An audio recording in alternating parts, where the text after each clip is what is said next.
Welcome to the New Money Habits Podcast, where we talk about how to create a better plan for your money so you don't have to live paycheck to paycheck. Here are your hosts, Sarah Jones and Nino Villa. Welcome back, budgeteers. Coach Nino Villa here. Alongside me, my partner on the airwaves, as always, Sarah Jones. Today, we want to talk to you about having the money talk with your children. And so I think we're going to kind of go through the different stages of life with children and having age-appropriate conversations. But that is what we want to talk about, is how to talk to your kids about money. I love this. And, I'm going to just jump in real quick and say, Nino, that I didn't necessarily have a lot of talks with my children when they were younger. So I'm going to throw in my own portion when we're going through this of things that I wish I hadn't have done, right? Or things I wish I would have done. Because I think it's important now with my kids being adults, I can look back and see where I was at in my own financial journey and the things that I did and did not do with my kids when they were younger and, through all of those stages. So I think this will be good for parents, no matter what age your kids are, right? And it doesn't matter where you're at in your financial journey either. I think that's important to mention. I too think it's important to mention, and I'm glad you brought it up. It doesn't really matter where you are as the parent in your financial journey. So whether you're still paying off debt, heck, if this is the first time you're listening to the New Money Habits podcast and you're just wrapping your head around regaining control and taking control of your own finances, to your point, it doesn't matter where you are. I think where I want to start is I want to start off with a story, because I was just having this conversation the other day with my brother. And I said, and it was about parenting kind of in general, but then it got specific. I gave specific examples, and one of them included talking to your kids about money. And so my kids are younger. My oldest is 12. My youngest is 8. And what I was telling my brother just about parenting in general is it really seems as though, when kids are younger, they're so interested in what you're doing. They want to help, whether that's you're doing the dishes and they want to help you do the dishes. You're clearing the table. They want to help you clear the table. Whatever you're doing, your children take a very large interest in that, and they often want to be your little helper. But if we are honest with ourselves, what do we do so many different times when we're trying to get something done and our children come to us trying to be our little helpers? Well, I'll say for me, I said, go play. Yep, absolutely. Right? And that's where the conversation. Yeah, go play.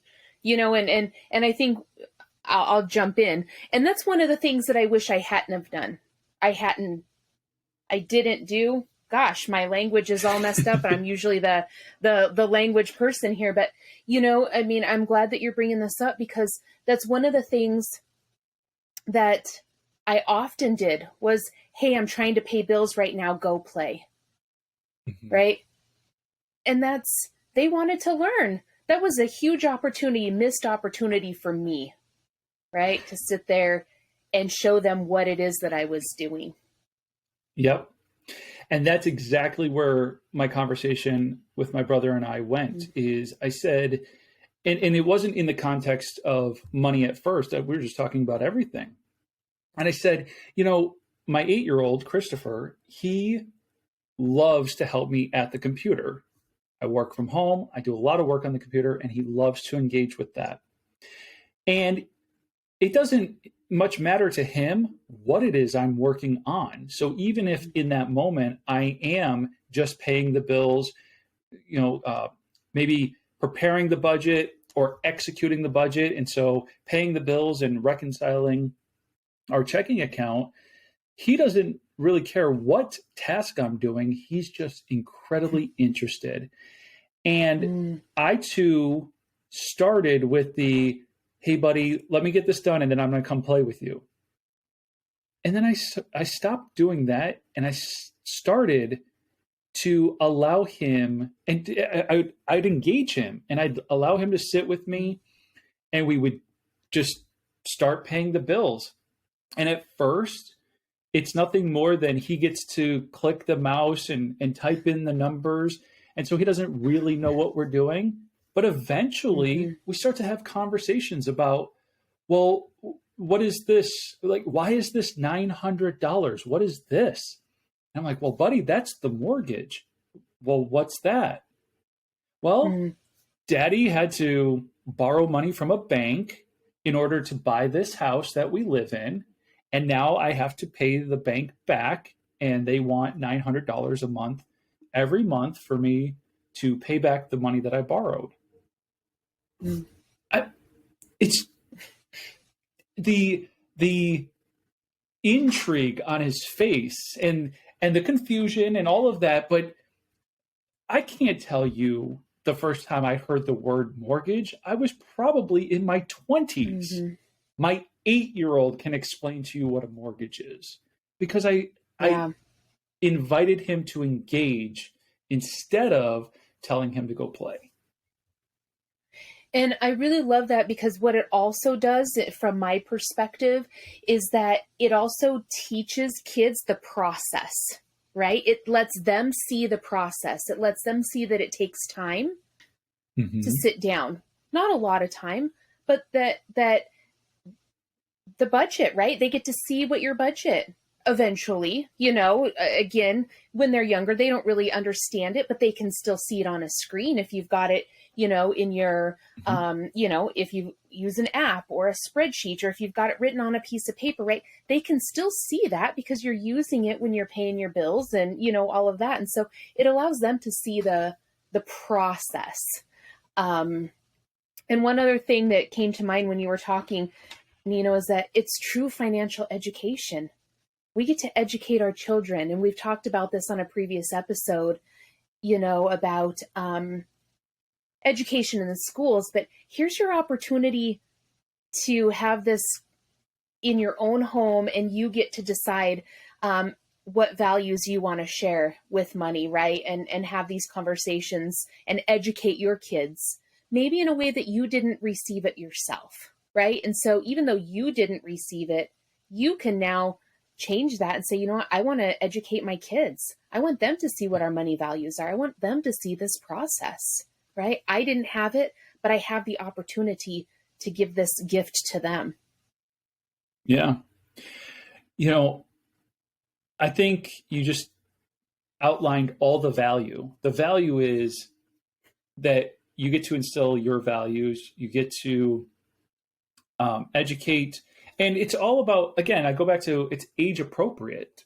It's, he's 8 years old. So when he's asking about why is this so much, I try to keep it pretty simple, but also detailed enough so that he understands. Again, the example being, I had to borrow money from the bank. They gave me, and then I tell them a little bit more. They gave me $119,000 to buy this house, and I have 30 years to pay it back, and just kind of give him as much information as his little mind is interested enough in. I was about to say can handle, but it's not even about that, because he's pretty good at math. He can handle that part of it, but continue to just share as much as they're interested in learning about it. And it really opens the door for other conversations that are just as relevant. So like you said, Sarah, it's an opportunity for them to see your budget, and they might not understand all of it, but if you have it written down on paper, you're using an app, whatever, you start to see, DirecTV. He knows what that is. He knows that, like, when he turns on, he sees the logo, he can read it. He knows what DirecTV is. He knows that's our TV. I don't think until he sat down with our budget that he had any idea that we pay $50 or whatever we pay a month for that service. And he's like, wait a minute, TV's not free? No, buddy. Not anymore. Not this particular. I mean, I could get an antenna and do that whole thing. And so, yes, you can. But no, exactly. then he starts in with the questions, right? Then he starts to realize like some of the apps like Disney Plus or Netflix. Like, do you have to pay for Netflix? Yeah. Like, wait, does that mean you have to pay for this other one? And all of a sudden, his little mind is just running, and he's starting to realize it takes money to have these things. And then that can lead to other conversations as well. But just keeping it age appropriate and really just having a conversation about, the things they see around them and how those things come to be. And also, just the language that you use. I think that when we take the time to have these types of conversations, regardless of the age of our kids, right, we start to use language that isn't, let me back up. Oftentimes our kids hear us having money conversations around the house, but in my experience within my own home and in a lot of people that I've worked with, right, oh, we can't afford that. No, that's too expensive. No, we don't have the money. So when you sit down with your kids, when you're paying the bills or when you're writing your budget, right, it allows you to use different types of language, right, that I'm putting together the budget. So I know how much everything, so I know what's leaving, this is what's coming in. These are what we pay for, right? And depending on their age, you would use different types, and explain it a little bit differently, but you get to use different language and not the, we can't afford it, or, and it brings it down into, we talk about it, not so taboo.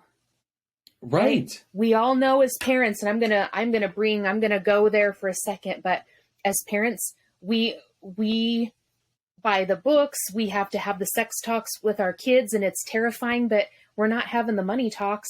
So if you're preparing yourself to have the sex talk, prepare yourself to have the money talk too. And let me tell you, I feel this is way easier. Yes. Way easier.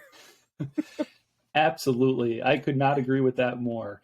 I'd rather sit down and talk to my kids any day of the week about how money works. A little less excited and enthusiastic to answer all their questions about other things. Yeah. Yeah. So, as you were saying that, it reminded me too, because like you said, it's about having that conversation with them and opening their eyes up to things. And when you said like, we can't afford it, right? So often as parents, we're kind of put in a position to communicate to our children the limitations. But wouldn't it be great to let them see those limitations? So I'm reminded of another example of Christopher and I sitting down to do the budget. And we were, at the time, we were still paying for abcmouse.com. So he's probably 6 at the time.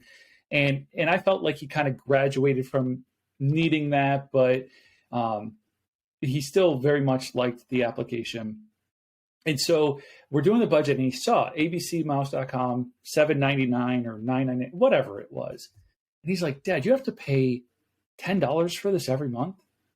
And I said, yeah. He's like, I don't like it that much. He's like, you can get rid of it. Wow.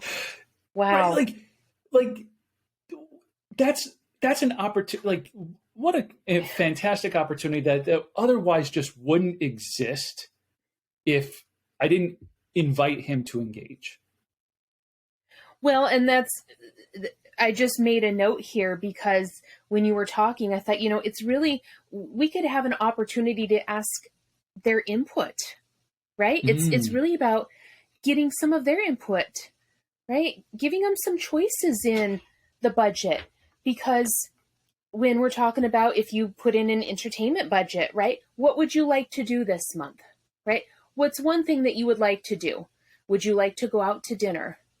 Would you like to go to the movies? Would you like to go and get an ice cream cone? Right. And again, depending on their age, some kids, I'll tell you, my kids would say, hey, we want ice cream. I've told the ice cream story, right? A lot of times. If you've listened to the podcast, you would have heard the ice cream story, but it allows you to engage them into building the budget, right? And deciding what is important this month and what they would like to do. And when I was writing my budget and going through the major part of our getting out of debt, I didn't consult anybody. And that's one thing that I wish I would have changed as well, is asking the kids, because when I'm building stuff in, maybe that's not what they want, right? And then I get frustrated because, we just spent money to do this activity and maybe that's not what they actually wanted to do, right? And so allowing them to be a part of the planning, right? Yeah. And building of the budget. What's important to them? Let's learn. Because as you said, your son, he liked it until he saw that maybe there's a different, right? Oh, well, gosh, no, I don't like it that much. No, this isn't as important to me as it once was. Right. And it allows them to be puts them in kind of the driver's seat, right? And allows them to see the choices that can be made. Yeah. As you are outlining that, I'm thinking like in terms of, imagine if there was a small budget for like applications. And let's say, hey son, I budget $30 a month so you can have about 3 applications. I'm totally making this up, but I could see it, instead of just getting the applications I think he's going to like, bringing him in and saying, okay, well, we can't have 4, 5, or 6, but we can have this 1 or 2, whatever those numbers are. So don't get hung up on 3 applications and $30, but the idea of really just engaging them in the process and saying, there's a budget here for that. How would you like to spend it? Now, I do want to take a sidebar just for a second. And for anybody who's listening and you're kind of wondering about the amount of autonomy and the amount of influence I give kids on purchases, both of my children at 12 and 8 years old understand that mom and dad have the ultimate say on whether something can or cannot be purchased. So we might ask for your input, but if you come back with something way outside of left field and we're not okay with it and doesn't align to our values, the answer still can absolutely be no. But that doesn't mean you can't at least dialogue up to that point. And thank you for bringing that up, because, they are still children, right? And it is your money. And I think it's important to mention that. And, another place that my mind just went was the grocery store, right? Allowing our kids, how many times you're walking through the grocery store and they want this and they want that. And if you say, and I'm going to throw out $10, this is just the number that came, hey, you've got $10 to spend at the grocery store. What would you spend that $10 on? Right. And so they're not asking for something in every aisle, right? They're not, hey, I want this toy and I want this. You're allowing them, hey, you've got $10, you've got $5, and allow them to pick something out. I think there's so many ways that we can have these conversations, and that might be a good one for kids that are starting to learn, younger age, right? They're starting to learn about dollars. How much is $1? Right. And give it to them. Let them hold the 4 quarters in their hand. Let them hold the dollar. Right. And then they can look at the price tag or whatever it might be. I think it's just a great education time, take those few minutes and allow them some choices, but also be teaching them such a powerful lesson too. Yeah. I love the organic nature of our conversations, and that, they kind of branch off into these other areas, and it really comes up with like new ideas that I'll tell you right now, this is not what I'm implementing today. Like, I have not been implementing, but boy, oh boy, do I think I'm going to start. I love the idea of going to the grocery store, and maybe specifically, we're not terribly big into like cereal, but I will use it as an example. So imagine you're in the cereal aisle and you say there's $10 budgeted for cereal. Which cereal would you like to pick out? And so now they can kind of look at prices, and maybe it's, I can get 3 boxes if I get these 3 boxes, or I can only get 1 box if it's this other thing, or whatever the case may be there. Another example might be, if you're buying, snacks for their lunches, And Mm-hmm. instead of just asking them, which snacks would you like for your lunches? Here's $10. Go and get as many snacks for your lunches as $10 will allow you to buy. Mm-hmm. And really giving them an opportunity to see how far a dollar does or doesn't go. Mm-hmm. And over time, think of they're learning over time, right? About buying groceries, about the budget, about getting stuff at home that they like and they'll eat, right? In their lunches, knowing that they get to pick it out. And so that's what they get to have in their lunches during the week. I think it's powerful. And, I took a lot of that for granted. I didn't. And I don't know that this came to my mind back then. So I would say, I'm upset that I didn't do it, but because I didn't know, that this thought hadn't come to my mind then. But I'm just looking now and thinking back and how powerful that could have been. It could have changed, even looking from my own perspective, the frustration of going to the grocery store with the kids, right? Approaching it a little bit differently and creating a different type of atmosphere for them could have just helped all the way around, right? It puts them, again, their perspective and a little bit of control in them, allowing them to make some decisions. Again, within reason, certainly, you have the ultimate say, but, and then that goes into the kids, right up when they become teenagers and maybe they get their first job, right? Now you've built some skills and some language in and shown them some things that when they start working their first job, when they're, 15, 16 years old, right? What does it mean to fill up my car with gas, right? Mm-hmm. Yeah. I need to set aside this money to be able to pay for gas or, and that's one thing that we did do with the kids when they became teenagers is we had the conversation. This is what you're going to be responsible for if you want to have your own vehicle. This is what we're prepared to do, but this is what your responsibility with that is going to be. And they did it. They didn't complain about it. Because we set that expectation or, we set those standards, those boundaries, right? And so they knew going in, if I want to drive, still a choice. You don't have to at 16, right? But if they wanted to, then they knew that this is my responsibility with this. Yeah, I really like that. Makes me think of a story that I'll share a little bit later, but you also got me thinking about as we outlined that grocery store example. And while you might be engaging with a 5, 6, or 7-year-old, and so you only take that so far, when you get into like that next stage, maybe 8 to 12, I remember one of the first times that I went to a store in the mall with my own money. I don't remember how much I had, so I'll just say it was $10. And I saw this cool pair of socks that I wanted, and I saw this other thing. And the two of those things, the price tags, as they added up, were under $10.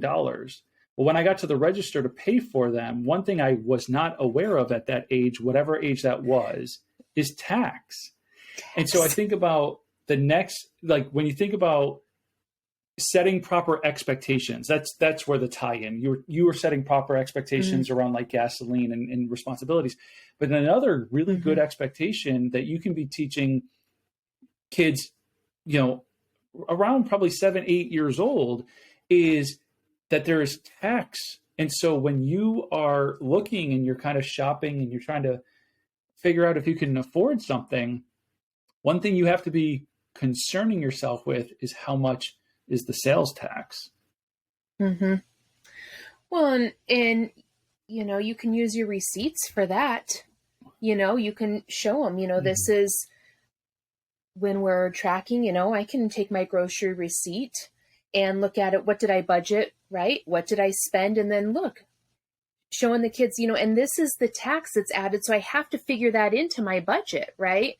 So that all has to be included in how much we're going to be spending on. And I'm just sticking with a grocery analogy here. But, I think, what I'm seeing through all of this is just there's so many opportunities, right? There's really so many. It doesn't have to be this big planned event to have this big talk with our kids, that there are so many opportunities with day-to-day life that it's just it could be a quick conversation. It could be a quick point out, right? It's like, hey, you know how we talked about tax the other day? Yeah, look at what, I don't like paying taxes, so I'm just going to say, look how much I had to pay for taxes on the grocery bill, right? We don't have to make it all pretty. It's just, it's what it is, right? And have those conversations with our kids, but it doesn't have to be a big planned event. It's the little things that happen every single day that we can just take the opportunity to include them in. Yeah. And I like how you put that, right? It doesn't have to be a big sit down. It's almost like language. We kind of like kids for sure. They learn language over time and just through the behavior and the activity of speaking and being spoken to. So similarly doing the same with money. And so I'll give you another example. And I love the filling up the gas tank one. So I've shared on previous episodes that I still fill up the car with a card, right? I'm not going to walk in and pay cash at the gas station. So again, it was one of those times where, my now 12-year-old, when she was about 10, she probably was like asking, "Hey, Dad, can I fill up the car? Can I come and pump the gas?" Okay. So again, instead of no, let me just get this done. Okay. Let me invite that engagement. And so I give the card to my daughter and I have her kind of do all that stuff. And as the gas is actually pumping, I said, so we put in a card. What does that card mean? And because I had conversations with her prior, she knew. She's like, "Oh, that's your credit card." And I said, "And what's a credit card?" And she's like, "Well, that's when you borrow money from the bank and then you have to pay it back."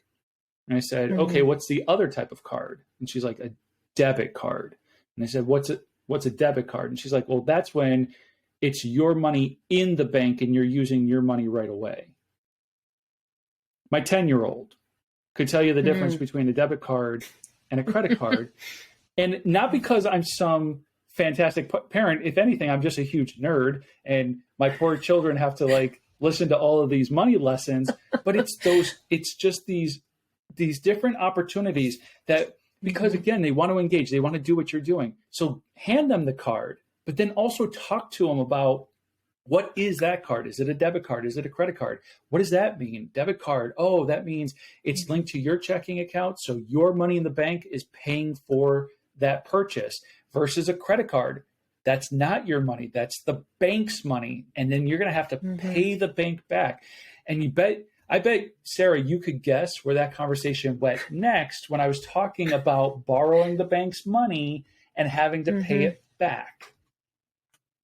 Well, I think I'd probably guess that you pay it off every month and it's coming out of your checking account, right? Because you don't want to pay interest. You don't want to pay more. I mean, it could lead into a lot, but, interest. You pay it off every month.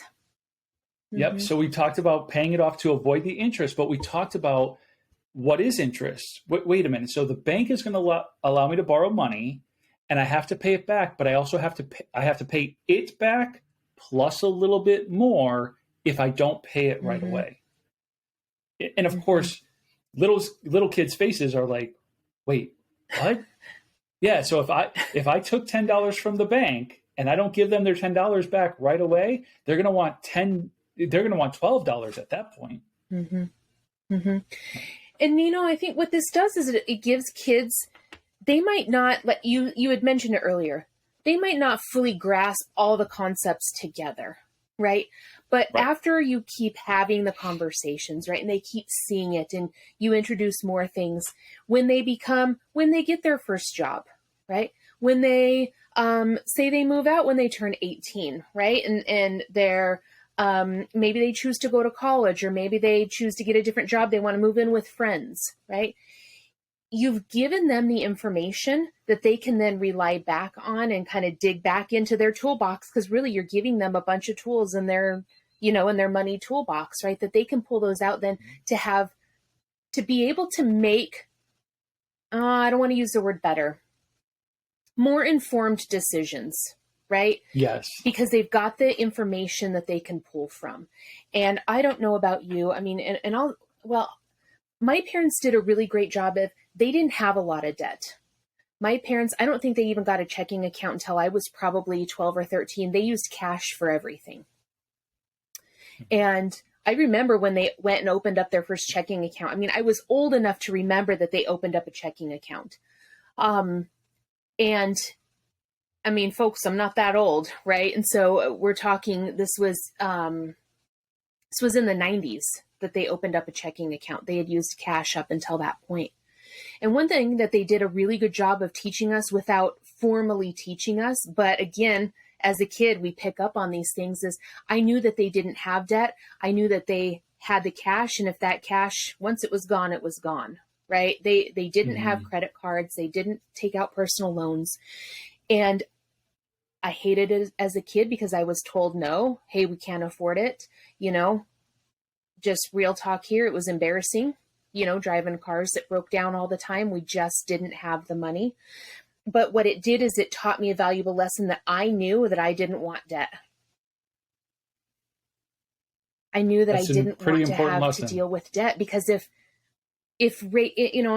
regular life with cash could be that stressful, why would I want to add on debt on top of that? Right? That just clicked in my head, and I didn't want to do it. And so and this just goes to show that we as parents, we teach our kids so much just with our day-to-day life and our habits, that if my parents would have had a conversation with me, if I would have taken the time to have more conversations with my kids when they were younger, even as teenagers, right? My daughter's still a teenager, late teenager, but, I'm just thinking about the information that they could have gained, right? Those tools that they could be putting in their toolboxes. So regardless of what situation they're put in as the years, go on and life happens, they can pull from that and be able to make more informed decisions and know what the consequences, both positive and negative, to those decisions are. Yeah.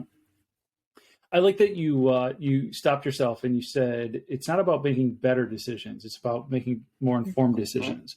I think when it comes to money management, it really is about making educated and informed decisions. And I think you and I, one of the reasons we even started this podcast is we felt like there's not enough conversation about these things. So we're all going around doing our best, trying to figure it out.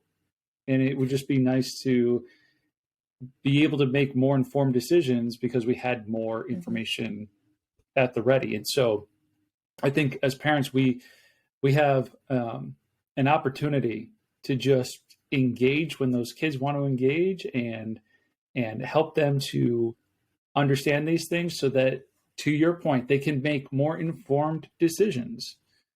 And one thing, and I might be jumping ahead just a little bit, but my son will be 23 in a couple of weeks. And I had a conversation with him probably a month ago, maybe 6 weeks now. And, I have very open conversations with my kids about finances now, whereas for many years I did not, but I do now. And one thing I asked him, he lives on his own. He lives in an apartment by himself. He works full time, and takes care of, he doesn't get help from anybody. So I asked him, I said, buddy, what do you wish I would have taught you about money, growing up? What do you feel like you wish you would have learned more about? This was a very real, it wasn't, hey, Mom, you did a terrible job. I knew that by asking him, he was going to be really honest with me. And his thing was, he said, I was not prepared enough for bills. I didn't understand all the bills that come along with, quote unquote, being an adult, living on your own. What does that look like? And Nino, how simple. I mean, really, right? How simple that if I would have taken the opportunity to just have those conversations, to show the kids when I was paying the bills, what did it look like, right? They could have seen at least some of the process. They could have seen what the budget looked like. They could have seen how many bills there are, right? What is involved with, again, quote unquote, being an adult, living on your own. And at 23, he's got a very tight budget. He does use a budget. It is very tight. But that was his biggest thing is, Mom, I wasn't prepared for all the bills. And, that's why I love that we're having this talk today, because if I could share anything, my son, again, he'll be 23 in a couple weeks. My daughter's 19. She'll be 20 later on in the year. So if I can share anything with parents that have kids that are younger, don't be afraid to take the opportunity to just have those conversations, pull them in, engage with them, allow them to ask questions, and don't feel embarrassed. Be willing to share some of the things that you wish, you know what? Hey, I got a car loan and quite frankly, I wish I didn't have this loan, right? I pay a lot of money for this car, and have those conversations. Boy, I used a credit card because I wanted a lot of things, and I let myself go a little bit crazy, and I'm frustrated now that I have to pay this back with the interest. But, this is something that I have to do. I've learned my lesson. That's why I work on a budget, right? That's why I use my budget more, why I use my budget. Now it's all conversations that we can have with our kids, showing them what you wish you hadn't have done and why, right? What does it cause you? Again, it's the consequences. Consequences aren't always bad. And then share with them things that you did right. Hey, we got to put $500 into our peace of mind fund this month, right? Like, hey, we get to save for vacation. That vacation that we've talked about, we get to put money away for that this month. Share those things. Those are things that should be celebrated and shared and acknowledged within our homes too. Absolutely. I like that too. It's not just about, showing them what you're doing with the bills, but, showing them the other things that you're doing with money too, especially, kids, if you do something like a family vacation over the summer, and kids get to enjoy that, I think it's also important they understand what it took to make that happen. If you're somebody who was saving up a sinking fund and it's, we want to save $3,000 for a family vacation. We're going to do that over the course of 10 months. Okay. That meant $300 going into that fund every single month. Being able to share something that like that with your children as well. I think it's not just the money lesson itself that could be valuable, but the appreciation for what you're doing as a parent, the sacrifices you're making, how hard you're working to make these things happen. I think, you're going to see the gratitude from your children just increase because they're aware. Otherwise, they're unaware. They don't necessarily know what it takes to make these things happen. And so they don't know how to be grateful because they don't know, other than maybe somebody telling them you should be grateful for all the things you have. Right. How do they know? What does that mean? Right. They don't really know what that means if we're not taking the time to share with them. And as you were talking, I was thinking what a great, just opportunity too, if the kids say they got some birthday money, you shared a story about, your daughter and the money that she received from her birthday, or if you're a parent that chooses to, have a chore chart and you pay your kids for doing some chores, or if they, help somebody out and they earn a little bit of extra money, that's an opportunity for you to sit down with them too and talk about how would they like to use that, right? Yeah. What is important to them? Because they're seeing you do it, that you get to work with them and the dollars that they're earning, and it brings it kind of full circle. Yeah. Yeah, I'm so glad you mentioned the story about my daughter, because I know I've shared it on a previous episode, but I was going to share it again today just because we're talking about having the money talk with your kids and how to talk to kids about money. in identifying different opportunities at different stages. So for anybody who hasn't heard the story, I'm going to share it again. And if you've heard it, enjoy it for a second time. Anyway, so my daughter turned 12 in April, and it was kind of that first birthday where almost everybody forewent doing any type of actual gift in lieu of just doing money instead. And so she made out like a bandit. And she pulled in a little over $200 this past birthday. And so as we were kind of talking about just how much money that is, I had a couple of questions for her. And I said, let's think about just $1 for a second. And I said, if I gave you $1 and I asked you, how much of that $1 would you want to spend? How much of it would you like to save? And how much would you like to invest? Let's break that $1 up a little bit. And she's like, well, I'd want to save 50 cents. Okay, that's awesome. So you still have another 50 cents. What are you going to do? And she's like, well, I think 25 is enough to spend, and I would want to invest the other 25. That's fantastic. Now let's apply those same percentages to the $200 that you just got and see how you feel about that. So if we did half of $200 in savings, that would be, you're going to save $100. She kind of just took that information in for a moment. And I said, and if you took 25% of it to spend, that would give you $50 to spend however you like, again, with parents' permission. And the other $50 would go into an investment.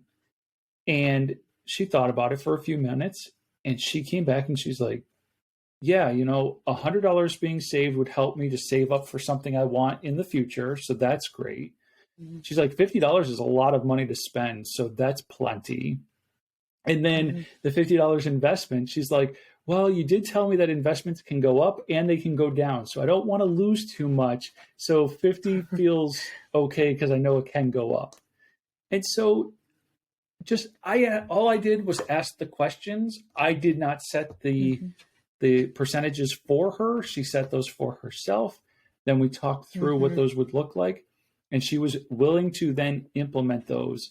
And as I shared last time, if that's a habit that she can hold on to and apply when she gets her first paycheck and beyond, she's going to do all right managing money. Yeah. Well, and I just think that it really is a direct correlation to the conversations that you're having with your kids, right? They get to see this happening, and it will serve her very well in the future because, again, it's put her into control of how she wants to use her money, right? It wasn't you telling her how to use it. She gets to make those decisions, right? Yeah. It's, it's funny. When my son was getting ready to move he lived with his best friend for a year. And when he was getting ready to move into his own apartment, he called me and he said, Mom, he said, I want to kind of pick your brain. He said, you are the financial coach and everything. So I figured if I should ask anybody this question, it should be you. So, they learn now, right? And one of the greatest moments, I'll tell you, is when your kids, well, for me, when your kids are willing to ask you those questions, right? Because he wanted 100%. To plan it out. He wanted to know, like, what do I do? How am I going to make this work, right? How do I know if I can make this work? And he had written down everything. And, so we were going through it. And I said, well, buddy, what about, such and such? And he's like, oh, yeah, I forgot about that. Right. So going through, again, what's important to you? What are the things that the kind of the top of the priority? You want to make sure your rent's covered in your utilities. What's that going to look like? And then we go down. Okay, now what's important to you? Gas to get back and forth to work, groceries, you need some food. And we just went through all of it. And my daughter grabbed a piece of paper. She was, we were all together and she grabbed a piece of paper and she said, well, actually, you know what? I want to write some of these numbers down too for myself. She said, I need to have a better idea of where my money is going. I'm working, but I'm going to be moving out of the dorm. She's in college, right? I'm going to be moving out of the dorm. So how much can I afford to live out of the dorms into something else? It was a beautiful moment, Nino, for me as a parent, because, and part of the reason why I'm sharing this story is because it's never too late. It's never too late to start having different conversations, right? And to start having the conversation, because I mentioned before, I went a lot of years without having the conversations, but once I understood how powerful those conversations could be, I started having them. And I didn't tell my kids what to do, right? We went over their options and what does it look like and what is important to you. Would I do things differently? Absolutely, I would. I've got years, knowledge and experience, and things are a little bit different from my perspective, but it's not my budget, right? They get to make those choices, but it's never too late to start having the conversation. And if nothing else, if I want, that's one of the biggest points I think I want to get across today, is that it's never too late. It does not matter what age your kids are. It's never too late to start having that conversation. And quite frankly, we could apply this even to us as kids, reaching out to parents and having some of those conversations as they're getting older too, right? And that could be a whole other episode, but it's never too late with your kids to start having those conversations. Yeah. Yes. So throughout the course of this episode, you've identified a couple of barriers that people might allow to get in the way that should not get in the way. And that is, it is never too late to start having these conversations with your kids. It does not matter what your financial circumstances are today to have these conversations. And you're absolutely right. Once you learn how to talk to your kids about money, you can easily turn the focus onto your parents. And if there are conversations that need to be had there, you mentioned the proud moment where your son and then subsequently your daughter came to you and, looking for your advice because you're the financial coach. When I started doing this, my mother was like, hey, can we sit down and go over my numbers and just make sure that I'm doing things correctly? And it really tore down that barrier. We've said it on the show before. We hinted at it today, but I want to just call it out. Talking about how much money you make with your kids is usually taboo. It's none of their business and they don't need to know that. And all that is a bunch of pride getting in your way. Set the pride aside and have some real conversations. Have those with your spouse, your accountability partner, with your kids, with your parents, people who you can trust. They need to be people that you have a good, healthy relationship with so that, nothing toxic comes of it. But there's no reason not to have these conversations. All the barriers you've built up in your head about, I don't talk about, the other thing that was really interesting when I started doing financial coaching is, and I think I've shared this part of this before, I have no problem asking somebody what they make. Now, I don't go up to people in the grocery store like, so how much money do you make a year? Right. But when I'm sitting down with a client, it's just, it's so second nature for me at this point. Like, how much are you making? How often are you paid? Okay, it's every 2 weeks. What's your paycheck? And they just open up about it. What was really interesting is when I started doing this, how many of my family and friends were like, hey, Nino, this is how much I'm making. This is how much my mortgage is. I have this car payment. Do you think this is in line? Is it out of line? And they were just opening up about it. And now, like, I know what all of my friends make, and not from like that toxic, like, well, I make $120,000 a year now. Like, it's not that. This is what I make, but these are my expenses. Are things in line? Can I be doing something different? What advice do you have for me? That type of thing. And I love it because it opens up and it just removes one more wall that we built, one more thing that we have to try, that we feel like we need to try and keep private. Mm-hmm. I don't believe, I think there are some things that we keep private from our children. There are some things that they just don't need to know. But with our money and what we're going through, looking back, I see so many missed opportunities for myself, areas that I could have and wish I would have taken the time to just sit down and walk them through it, to maybe explain a little bit differently, right? Maybe why something was the way it was, and use it as a time to connect with them. And I let my pride get in the way. I didn't want them to know, because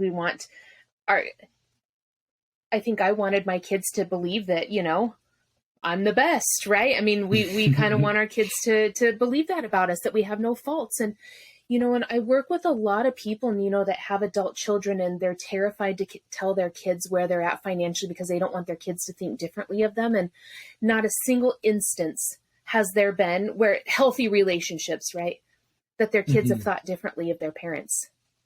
It's something that we make in our head.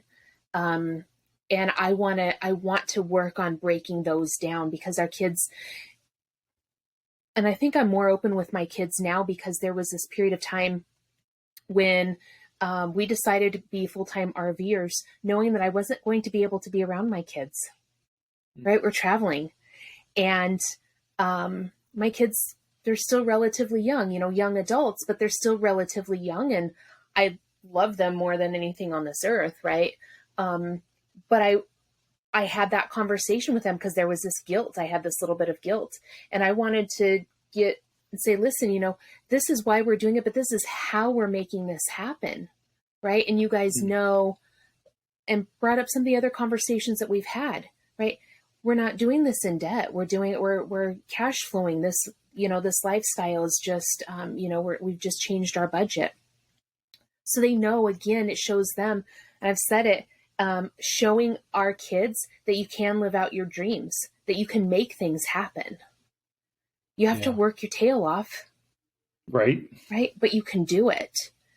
And that's one of the biggest reasons why, for me, why I wanted to continue on being a full-time RVer, and why having these conversations with my kids, for me, even as them being young adults, is so important.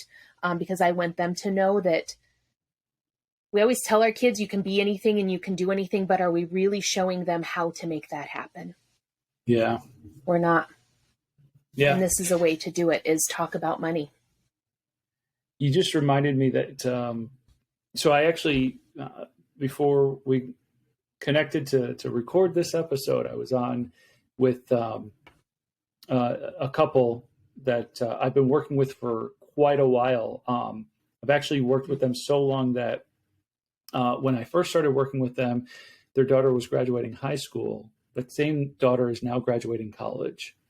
Wow. And part of what we were working together to do is to make sure that no one went into debt for their daughter's education. So the daughter didn't take out student loans. The parents didn't take out any loans to make this happen. They found ways, scholarships, and other ways to make sure that they got through it. That's not the point. The point is, I've been working with them so long that when we first started working together, they were open with their daughter about what was happening. Oh, we're meeting with a financial coach, and these are the things we're working on, and this, that, and the other.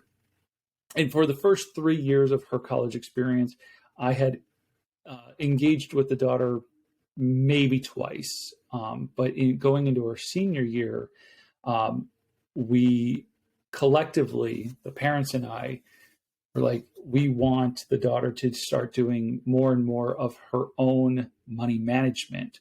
So there were some scholarships coming in to pay for school, and that was supposed to help with room and board and all of those different things. So I've spent the last year with this adult, this young adult, implementing all the same things her parents have been learning. And now that she's graduating, there's a decision. There's many decisions to be made, but there's a decision about what's next. And so to your point about we say you can do anything and you can be anything, and the world is your oyster. Do we ever like sit down and help people figure out, do we ever help our kids figure out how to do that? These parents did. And so now this daughter's got some decisions to make, but she's also got that toolbox that you keep referring to. And she's got a bunch of different tools in that toolbox. And one of the biggest things that she has that I think is important for any young adult, and it sounds like your kids have it too, is they have the dignity that comes with self-reliance. I'm not relying, like I'm 20 something years old and I'm out in the big bad world, and I have the dignity of I'm out there and I'm doing this on my own, and I don't need mom and dad to bail me out of every little thing or whatever. But as somebody who struggled in his early 20s, I know that like at one point at 24 years old, I had to go move back in with my parents, and it made me feel like an epic failure in life. Like I did something wrong because I was already out there. I was out there, and apparently I couldn't make it work. So now I had to go crawling back home with my tail between my legs. And so there's a lot of dignity that comes with, I can manage money well. I might not have a lot of it. And I'll tell you right now, it doesn't matter how much you have. If you manage money well, you will always have more than enough. I love that. And I think because it's true, right? I mean, there's it's giving our kids, and again, going back to the kids, showing them, right, with their $5 that they earned from helping a neighbor mow the yard, right? Or they collected cans and turned them in. And so they've got, $8 in their pocket from collecting cans. It doesn't matter the amount of money. And going back even to your story with your daughter, right? If she had $1 or she had $200, right? How do you want to use the money that you have? How do you want to use it? Right? Not willy-nilly. That's my word. I use willy-nilly a whole lot lately, but I don't know why, but I'm going to use it today. But, just being intentional, right? And how, again, it's not the amount that matters. And I love that. We think, oh, well, I have to make so much, right? I have to make a certain amount to do this, or it's not true. And you don't have to make a certain amount. You don't have to have it all together before you start having the conversations with your kids. You can let it be messy because they're going to understand messy. Yeah. Because they love you and they care about you and they want to know what's going on, right? In a healthy way. And we should be messy in front of our kids, but in a healthy way. Yeah. I really like that. Being messy in front of our kids in a healthy way. Well, I think this has been another great episode, and I want to do a quick summary. So, talking to kids about how to manage their money is just all about finding opportunities to engage your kids with age-appropriate conversation, breaking down things in their simplest forms. One of the other things that I won't go off too much on a tangent about this, but one of the things that really bugs me in my early 20s when I figured it out is, so my father never sat me down and talked to me about the difference between rent and mortgage. And come to find out that, I grew up in Buffalo, New York. And by the time I was in my late teens, early 20s, I probably could have bought a house somewhere in that city for $50,000. Right? And what's a mortgage on $50,000? Like $350, $400 a month. Right. I was paying twice that in rent. And so it's about having these age appropriate conversations where you can help your children understand things like, what does it look like to rent in your area? What does it look like to have a mortgage in your area? When they're younger, what is a mortgage? I love using layman's terms. Look, I borrowed money from the bank. So really, technically, like I'll even ask the kids from time to time, like, who owns this house?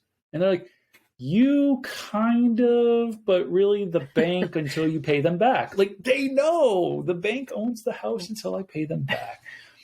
Right. Having the conversation about the difference between a debit card and a credit card. And again, using such simple terms as, when I use the debit card, I'm using my money. When I use the credit card, I'm using the bank's money, and I have to pay them back. And I usually have to pay them back more than what I took from them, unless I'm paying it off every month. Just these little simple ways to really bring your kids along and understand, some of the fundamentals about how money works. I think it's really important. It is. You're just, you're building up their financial toolbox, right? Giving them the things that they need so they can be successful in life. Absolutely. Well, we went an entire hour without talking about how to balance a checkbook or some of the other silly financial literacy things that we think are important early on. Yes, balancing a checkbook is important. I wouldn't start there with kids when it comes to financial literacy. Just talk to them about the things that are happening right there in front of their face. When they want to help you to pay the bills, let them help pay the bills. When they want to help pump the gas, take that opportunity to not only let them pump the gas, but tell them how the gas is getting paid for and how much it costs and all that stuff. Yep. Let them help you out when you're in the grocery store, right? Give them $5 to pick out some things for their lunch, their snacks for for lunches for the week, or, just, again, it's about using where you're at right now and taking advantage of all the opportunities that you have in front of you, to just have the conversations with them. Yep. So many opportunities. Definitely seize the moment. If you're listening and you need a toolbox and you need to put some tools in that toolbox, remember that you can visit our website at newmoneyhabits.com. We have some great resources under a button called Helpful Tools right there. Things like a budget and other calculators, and the alike, to help you figure out how to budget the things that you're looking to budget. Also want to remind you that you can go to the show notes or to the website to schedule one-on-one financial coaching time with Sarah, myself, or any of the other New Money Habits coaches. And we will continue, as we always do, this conversation next time. Thank you for listening to the New Money Habits podcast, brought to you by New Money Habits and Keeping Up with the Joneses Financial Coaching. Submit your questions to our host by emailing podcast@newmoneyhabits.com. Be sure to subscribe to be notified of future episodes. Join our growing group of like-minded people on Facebook and follow us on your favorite platform. Music provided by Summer School.